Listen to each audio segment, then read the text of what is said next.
رجعت دالينا لبيت أهلها، لكن البيت ما بقاش بيت، كل حاجة فيه بقت بتحكي عن اللي حصل. نظرة أمها المكسورة، صوت أبوها اللي لما ينادي اسمها بيهز أرض قلبها قبل ما يوصل ليها، لكن جواها كانت لسه سامعة آخر كلمة قالها رائد ليها: هرجع، بس لما أبقى قادر أرجعلك لحياتك بإيدك، أرجعلك حياتك بإيدي. مرت الأيام وبدأت دالينا تكره الليل. الليل بالنسبة لها ما بقاش راحة، الليل كان وقت ظهور الأسئلة، ووقت رجوع صور القصر، صور كل القصر قدامها، وقت وجع الشوق. ورغم كل ده كان في حاجة غريبة بتحصل حواليها، عيون بتراقبها.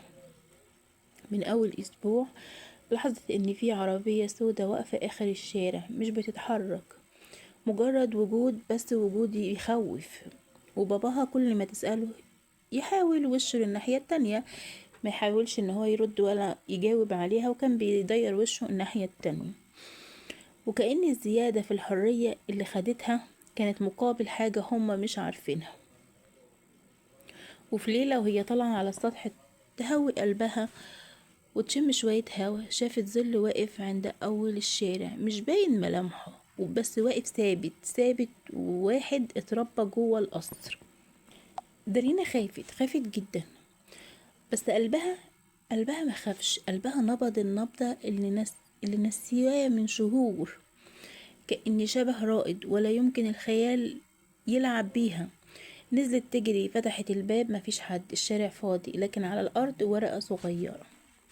فتحتها بإيديها وهي بترتعش، كان مكتوب فيها كلمة واحدة بس: استني. استني، خطة، أيوة، خط رائد اللي كان بتشوفه على الورق اللي كان بيسيبه ليها على المكتب في القصر. عدى أسبوع، وفي يوم كانت بتوضب أوضة أبوها لقت صندوق خشب صغير مخبى تحت السرير. لما فتحته صلبت مكانها، اتجمدت مكانها. الصندوق مليان صور لرجالة غريبة بتدخل وتخرج من القصر، ورقة عليها رموز، عقود قديمة، وأهم حاجة بطاقة تعريف فيها صورة رائد قبل ما يتغير شكله. دالينا هنا عرفت وقتها ان ابوها مش ضحية بس، ده كان طرف في شيء اكبر من اللي كانت فاكراه. دخل ابوها الاوضة وشاف الصندوق في ايديها، صوته اتخنق، وقف مكانه. دالينا، في حاجات لو عرفتيها حياتك كلها يا بنتي هتتقلب، ردت عليه بعناد لأول مرة. هي اتقلبت يا بابا وخلاص، من ساعة ما جوزتيني وانا معرفش وسابني رائد ومشي، من اليوم ده حياتي اتقلبت يا بابا. من يوم ما خرجت من بيتك وطلعت على القصر وانا حالاتي خلاص اتشقلبت. قعد قدامها وقال لها الحقيقة، لان خلاص هي حس من جواها ان هي اتكسرت. رائد مش مجرد شخص انقذها، رائد كان جزء من حركة سرية داخل النظام، وحمايتها لبيتهم مش كانت بسبب الصفقة، لكن لانها كان شايف في دالينا نقطة ضعف الوحيد اللي ممكن تغير قلبه. هو اختارك قبل ما انت تعرفي انه موجود. دالينا ردت على باباها وقالت له: بابا انا مش فاهمه حاجه، يعني ايه رائد مش مجرد شخص انقذها؟ ايه اللي انت بتقوله ده؟ لا يا بنتي، هي دي الحقيقه، رائد كان جزء من حركه سريه داخل النظام، وحمايته لبيتهم مش كانت بسبب الصفقه، لا، كانت شايف في دالينا نقطه الضعف الوحيد اللي ممكن تغير قلبه. هو دي يا بنتي الحقيقه اللي هو كان شايفها فيكي، وكان ايه، واختارك قبل ما انت تعرفي انه موجود اصلا. الخبر ده زلزلها. بعد يومين حصل اللي ما كانش في الحسبان. جت قوة من النظام للبيت، طرقوا الباب، دخلوا من غير اي كلام، بدأ يقلبوا البيت كله. القائد بصوت بارد قال: في شخص مفقود هارب، ونعرف انه عليه اتصال بيكم. دارينا اتخضت، البيت اتقلب رأسا على عقب. وقبل ما يمشي طلب القائد منها تفتح ايديها كأنهم عارفين. وقعت الورقة اللي لقيتها من اسبوع، الورقة اللي كان فيها استني. القائد رفعها وبص لها بابتسامة خفيفة تخوف، وقال لها: لما يرجع قوليله ان وقتها قرب يخلص، قوليله ان وقته قرب يخلص. في الليلة اللي بعدها البيت كان نايم إلا دالينا، قلبها قاعد على السطح مش في صدرها. كانت قاعدة على السطح بس قلبها طالع يا عيني منه، وما هياش قادرة تتنفس، والهوا كان بارد جدا، بس حست فجأة ان في حركة وراها. اتلفتت، ولأول مرة من شهور شافت الشخص اللي قلبها معرفش يحب غيره. رائد واقف منهك، متغير، تعبان، بس هو مهما تغير شكله نظرة عينه هي. قلب صوت مكسور وبيتنفس بسرعة. جيت قبل ما يوصلوا ليكي. جريت عليه بس وقفها بإيده قبل ما تلمسه، مش احتكار، حماية. قال ده لينا في جزء من الحقيقة لسه معرفتهوش، وللأسف دلوقتي لازم تعرفيه. عيون دالينا دمعت وخافت، بس قالت له قول يا رائد، أنا مستعدة أسمعك، المهم إن أنت جنبي ومعايا. غمض عينه لحظة وبعدين فتحها وقال بصوت يخوف، أنا مش راجع علشانك بس، أنا راجع علشان أخلصك من حاجة أنت نفسك مش عارفاها، حاجة بدأت من قبل ما تتولدي. كل ده تحت عيونه وهي بتبصله، وكان واقف قدامها بس شكله متغير. هي كل اللي بتبص ليه ان ده رائد، ده الرائد اللي تعرفه من مش زيه زي زمان. وشه شاحب، عينه فيها تعب السنين، صوته ثابت لدرجة تخوف. وقال لها وهو بيقرب منها، ده لينا كل اللي حصل ليكي مش صدفة، ولا زواجك كان صفقة عادية، ولا حتى وجودك في القصر كان بالصدفة. بدأت هنا هي تتوتر وسألته بخوف يعني ايه يا رائد؟ رائد بلع ريقه وكان الكلام بيقطع من جوه قلبه. قال لها يا دالينا، قبل ما تتولدي بسنتين كان في مشروع سري، مشروع للتحكم في فئة معينة من البشر، مشروع فشل واتقفل رسميا. سكت، قلبها اتنفض. قالت ولو المشروع ده مليش علاقة بيه. بص ليها بعينين مجروحين.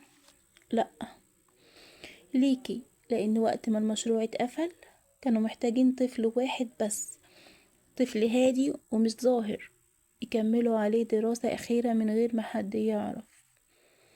اتجمدت، مش قادرة تتنفس. رائد كمل، وأبوكي كان وقتها شغال عندهم، كان شايف اللي بيحصل، ولما عرف انك ممكن تبقي التجربة اللي هتتعمل هرب أمك وهي حامل فيكي. دالينا هنا شهقت، ايه؟ أبويا كان في الشغل ده؟ أيوة يا دالينا، وساب الشغل وهرب، ومن وقتها والنظام بيدور عليك وعليكي. وقع الخبر على قلبها زي قلب الترابيزة. قعدت على السلم مش قادرة توقف رجليها من الرجفان، كانت عمالة ترجف جامد. أنا كنت تجربة؟ رائد قعد قصادها وقلب هدوء. انتي مش تجربة، هما كانوا عايزينك تكوني كده، لكن أبوكي دفع عمره علشان ما يحصلش. دموعها نزلت، مش بسبب الخوف، لكن بسبب إحساس إنها كانت عايشة عمرها من غير ما تعرف إن في عالم كامل بيتحرك حواليها بسبب وجودها. قالت لا، طب انت كنت فين وليه اختفيت؟ اتنهد رائد وقال لما طلبت حريتك النظام وافق، بس مش علشانك، علشان يعرفوا انا هعمل ايه بعد ما اخرج. اتجمدت لهفة جواها. ورائد كمل، وانا هربت علشان اقدر اوصل لحاجة اهم من نفسي، ملفك. شدت انفاسها. ملفي؟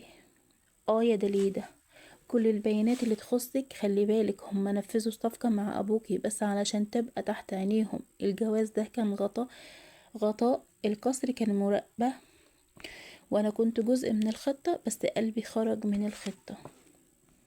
دالينا قربت خطوة، والأول مرة ما خافتش من رائد. ايديها اتنفضت وهي بتمدها على وشه، بس قبل ما تلمسه سمعوا صوت صفارة بعيدة. رائد اتوتر وجري وجرها وراه. هما جم لينا احنا الاتنين. ده لينا احنا.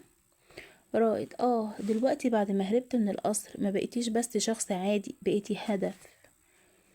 رائد اخدها على السطح، وكان في طيارة صغيرة بدون طيار زي اللي بيستخدموها الهاربين في العالم السفلي. دالينا اتجمدت، احنا هنهرب؟ رائد لو فضلنا هنا هياخدوكي ومش هيطلعوكي تاني، لازم نهرب لمكان واحد بس، المكان اللي ممكن نلاقي فيه اخر خيط يربط الحقيقة ببعض.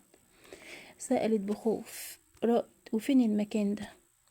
وقف قدامها ومسك وشها لأول مرة من غير ما يبعد وبصوت هادي لكن مليان رعب. المعمل القديم اللي اتخطط فيه كل حاجة قبل ما تتولدي. دالينا قعدت تعيط ولو مسكونة في السكة.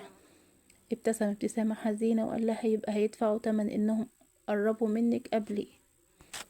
رجليها رخت بس قلبها كان ثابت بشكل غريب. لأول مرة تحس الإحساس اللي هي حاساه. هي حست إن حياتها مش اتسرقت منها بس، لكن هي اللي ماشيها ليها برجليها. هي ما هيش عارفة رايحة فين ولا ايه اللي بيحصل لها. هي حاسة ان هي في عالم كله غموض، والكلام اللي هي بيتقالها اكبر من ان هي تفهمه. هي مش فاهمة حاجة.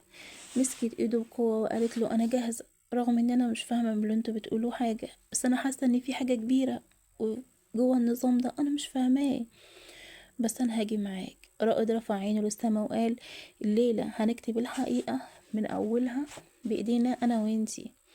الطيارة بدأت تشتغل. المنازل تحتهم بقت نقط ضوء، والعربية السوداء اللي كانت بتراقبهم اتحركت، والمطاردة بدأت. لو عايزين تعرفوا استنوا الجزء الجاي عشان ايه تشوفوا هم عملوا ايه. وهنا دالينا فهمت ان اللي عاشته لحد اللحظة دي ما كانتش غير بداية الطريق. القصر لسه مخبي أسرار، والصفقة اللي اتعملت باسم الحماية طلعت أغلى بكتير من اللي كانوا متخيلين. لا رائد قال كل الحقيقة ولا دلينا عرفت تختار لحد دلوقتي، بس المؤكد إن اللي جاي أصعب وأخطر ومليان قرارات ملهاش رجوع. هل دلينا هتقدر تكسر الصفقة ولا النظام أقوى من أي قلب؟ وهل رائد هيقف في صفها للنهاية ولا ليه حكاية تانية؟ الإجابات دي مش دلوقتي، استنونا في الجزء اللي جاي عشان القصة لسه ما خلصتش. استنوا، اوعوا تروحوا في اي حته ولا تغيروا المحطه. وما تنسوش تشتركوا في القناه وتفعلوا الجرس، تكتبوا لي كومنت حلو منكم تقولوا لي بتتابعوني من اي بلد، تقولوا لي القصه عجبتكم ولا لا. ولو عندكم قصه جديده قولوا لي وعايزيني اقولها في القناه يا ريت تكتبوها لي. واتمنى اسمع رايكم، واتمنى ان احنا نكبر مع بعض، فبالله عليكم شاركوها مع اصحابكم وانشروها. سلام، يا رب اكون كنت ضيفه خفيفه عليكم وما تزهقوش مني. سلام.